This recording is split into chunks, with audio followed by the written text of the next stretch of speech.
On Stanley and Livingstone by Mark Twain. Chapter 1000. R.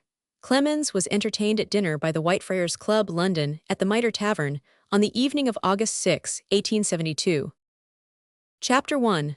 In reply to the toast in his honor he said, "Gentlemen, I thank you very heartily indeed for this expression of kindness toward me. What I have done for England and civilization in the arduous affairs which I have engaged in, that is good.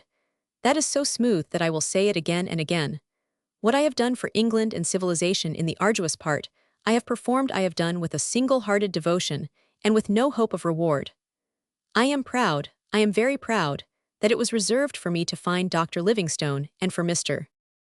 Stanley to get all the credit. I hunted for that man in Africa all over 75 or 100 parishes, thousands and thousands of miles in the wilds, and deserts all over the place, sometimes riding Negroes and sometimes traveling by rail.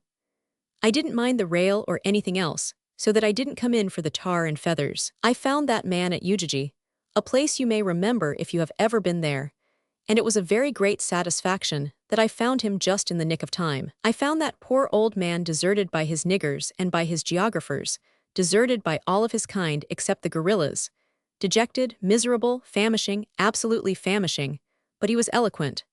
Just as I found him, he had eaten his last elephant, and he said to me, 'God knows where I shall get another.' He had nothing to wear except his venerable and honorable naval suit, and nothing to eat but his diary.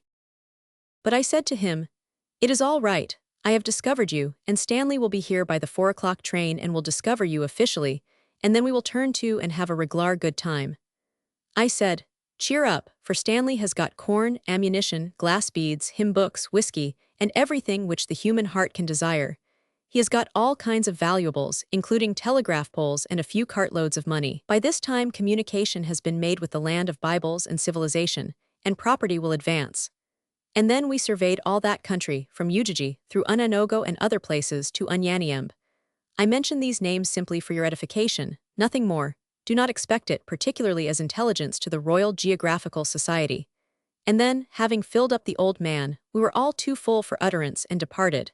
We have since then feasted on honors. Stanley has received a snuff-box, and I have received considerable snuff. He has got to write a book and gather in the rest of the credit, and I am going to levy on the copyright and to collect the money. Nothing comes amiss to me, cash or credit.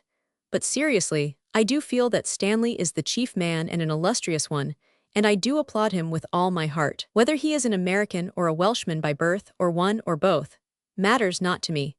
So far as I am personally concerned, I am simply here to stay a few months, and to see English people and to learn English manners and customs, and to enjoy myself.